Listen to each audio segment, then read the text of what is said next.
Hey, what's up guys? Another video for y'all today. Title of this video is Beauty Foods on Carnivore, but ultimately we're gonna go a little bit deeper than that. Will these foods make you beautiful? Well, food can only do so much, but what they will do is they will give your body a surplus of highly bioavailable nutrients that it can use to support your skin elasticity, help prevent wrinkles, obviously going to help decrease inflammation, which is another source of, skin redness, acne, rosacea. A lot of autoimmune conditions are linked to inflammation. So basically these foods will help take care of a lot of those. And these are things that I have been they've been on my mind to focus on incorporating more in my current carnivore diet and in this carnivore journey that I'm in, because it is more advanced. The first step is to cut the crap out of your diet, ultimately.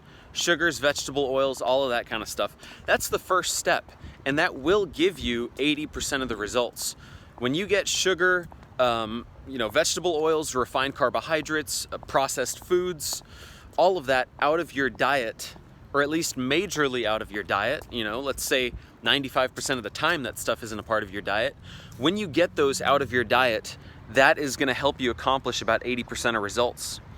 But then, what are you putting in to replace those foods? Well, you definitely want to be getting in, steak and eggs and foods like that. But you always want to optimize, you always want to improve. So what can you do beyond that? When you've nailed the first couple steps, you're not eating crap. You've got your carnivore style of dieting down. You're having the steak and eggs. What can you do to improve beyond that? So that's what we're going to get into a little bit today. Here's my personal take on it, and kind of here's what I'm doing. Currently, I am thinking about omega-3s. I'm thinking about liver and vitamin A and all the B vitamins in liver and the things that you get from liver that you don't necessarily get from red meat. I'm thinking about collagen, incorporating collagen again in my protein shakes. I slacked a little bit on that because I wasn't digging the bone broth protein that I was having. So I slacked a bit on that. So collagen for sure. Omega-3s, that could be salmon roe. Oysters, that's another one that's kind of on my list. For the zinc, for a lot of the nutrients in oysters, very nutrient dense. The zinc obviously is going to support testosterone, support hormone functioning. So oysters is one of them. Whey is another one. I actually see whey as a health food. It is a processed food. So there goes that message, the no processed foods. Whey is a processed food, but it's a great source of calcium, and there's a lot of great research around it, how bioavailable it is for the body and what it can do for you. So I like to include that as basically my calcium source. But I'm also going to be messing with a little bit of raw milk. Tiny amount, super tiny amount, maybe 4 ounces a day in my protein shake. And then let me tell you what I'm taking out.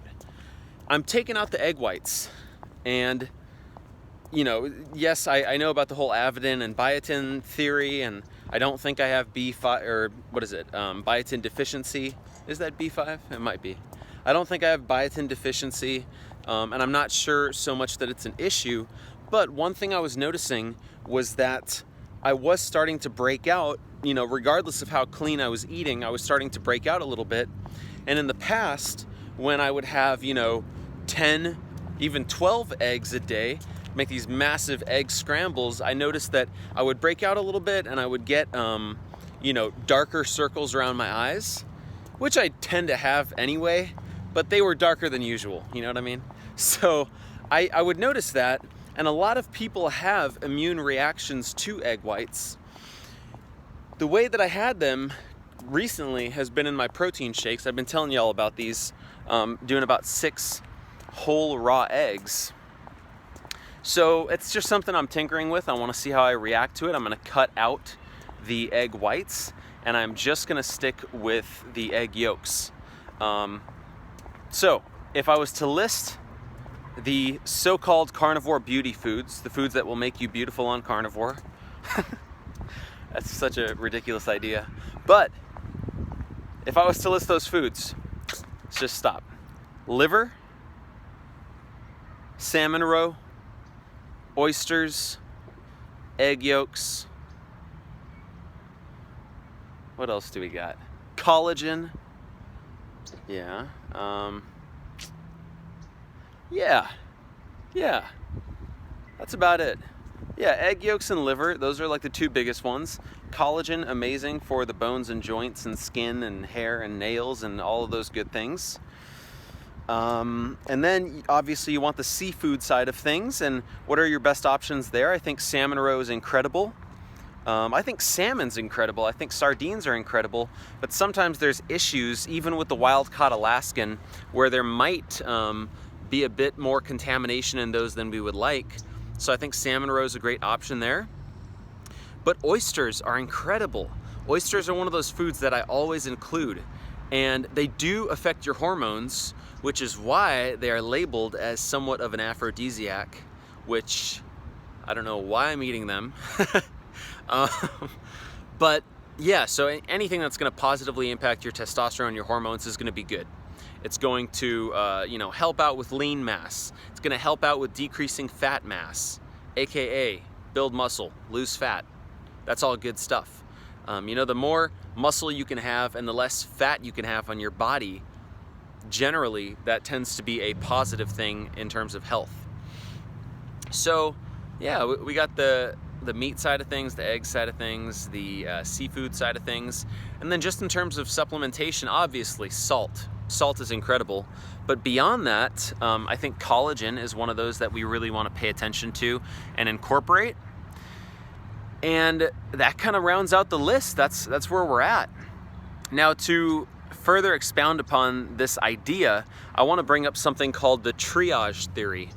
And this basically says that when your body is experiencing nutrient deficiencies, or when your body is, when you're pushing it really, really hard, it can pull from resources within the body to support short-term health and basically reproductive health, because your body's first imperative is pretty much have kids.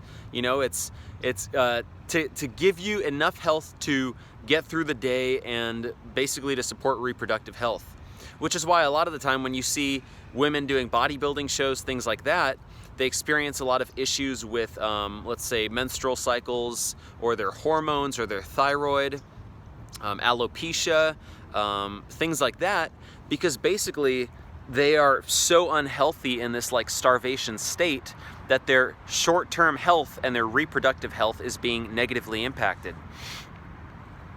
The triage theory basically says that your body will prioritize short-term health at the expense of long-term health. So it's going to pull whatever it needs to pull from your body to keep you going so you can just pass on your bloodline. And that might be taking away from your longevity. So the theory around that is that if you want to live for your longevity, you want to have basically a surplus of nutrients in the body, and you don't want to always be pushing it to the utmost and really making it pull from those nutrients. And that's why you see a lot of like rock stars, these old rock stars that are now like 70, and you see a lot of young people where when they're young, you can sleep deprive and party and drink and do drugs and do all these different things, and you're like, how the hell do young people take that? Like, how are they able to party night after night after night? Well, it's because you have reserve when you're young. You have a lot of reserve in your body that your body can pull from. Good luck partying that hard when you are 70, unless your name is Ric Flair. But good luck partying that hard when you get older, because you've pulled from that reserve and there ain't that much left. So the reason why I'm including some of these foods in my carnivore diet, and I try to just keep them in mind more so on a weekly basis rather than like every day. I try to cycle them in throughout the week because I want to be providing my body with an influx of all of these bioavailable nutrients so that I'm not always pulling from my body. Maybe doing a red meat only, a grain-fed red meat only burger patty style carnivore diet maybe that's great for short-term health, you know, and you're strong and you got protein, you got fat, and you got some B vitamins and some iron and good things like that, but maybe it doesn't give you enough of everything you need to really support long-term health, especially if you are training all the time, exercising, you know, and if you're doing other things for your health, it might not be enough.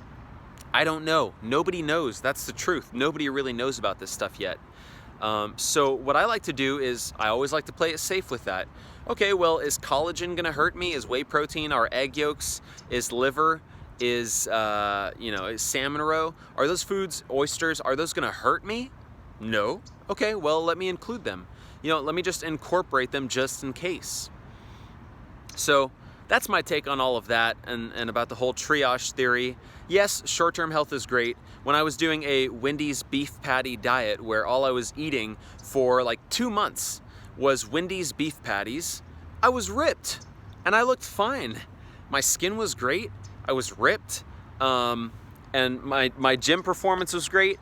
But at some point I had to ask myself honestly, is this the best idea?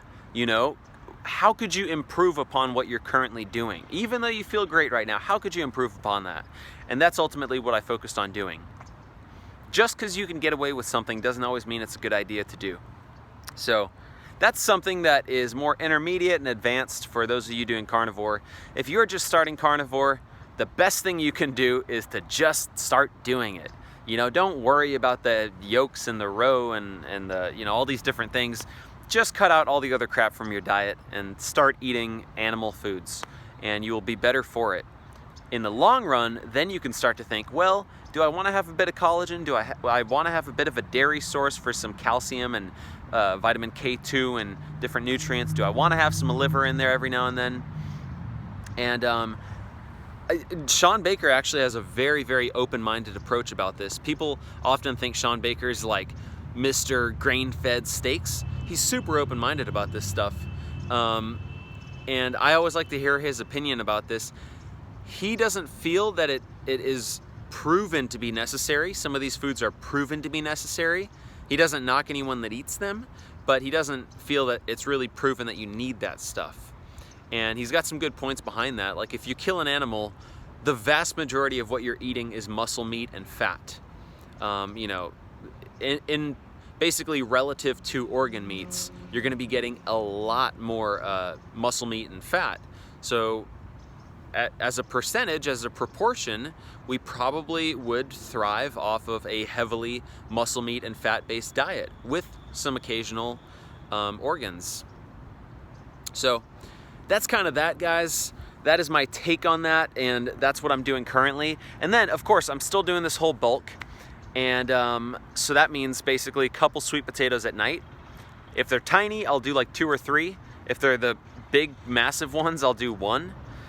And sweet potatoes they're vibing pretty well with my stomach, with my health. I feel pretty good on them. I definitely feel like an ox at the gym. I feel super strong, so I'm really liking that side of things. Let's see.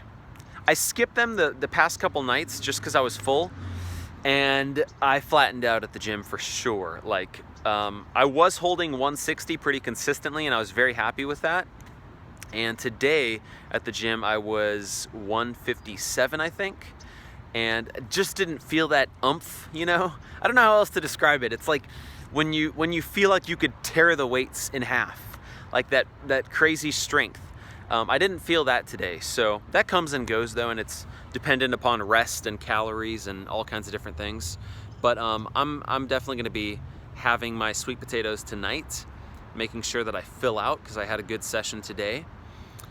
One thing I like about sweet potatoes that you guys may or may not know is they have beta carotene, and just like carrots, if you consume a good amount of them, they do kind of turn your skin orange, which some people get concerned about. You have to eat a ridiculous amount to have your skin turn orange, like a lot. But I'm not eating that much, but it's nice to have a little orange tint to your skin. It's kind of the Trump look. But I do like having a little bit of an orange tint to the skin. It does look healthy. You look like you've gotten a tan. So that's one of the other superficial reasons why I'm eating sweet potatoes. As you guys can tell, I'm not vain at all. That's why I got into acting. Okay, Peace out, guys. Hope this video was valuable for y'all. As always, if you want to do any coaching with me, I coach people through carnivore diets. I put them through meal plans and training plans, and we have this great Facebook group, private Facebook group, where everybody there keeps each other accountable. We post up our workouts, motivational videos, any obstacles we're having. We post our meal pictures. So if you want to be a part of that, you just go to primalbody.co. We have a sculpt program for the ladies. We have the lean program, strong program for anyone who wants to drop fat or to build muscle. Focus on either of those. And then we also have Carnivore Calisthenics, which is an 8-week calisthenics plan that every single week you're getting new workouts. So by the end of the 8 weeks, you will have a full toolbox of different exercises you can do without a gym. And basically, this is what I do when I'm traveling. And if I don't have access to a gym, I go to a park, or I just go somewhere outdoors and I will do a full body workout. 15 minutes is all it takes, one set to failure. You incorporate these different exercises from head to toe, and you get an amazing workout in a short amount of time. No equipment needed. So let's say you're short on time, or let's say you are very busy, you're a mother, stay-at-home mother, and you got kids to take care of. You don't want to be at the gym all the time. This is an awesome option for you. So check that out, y'all, primalbody.co, and I will see you guys in the next video. Peace.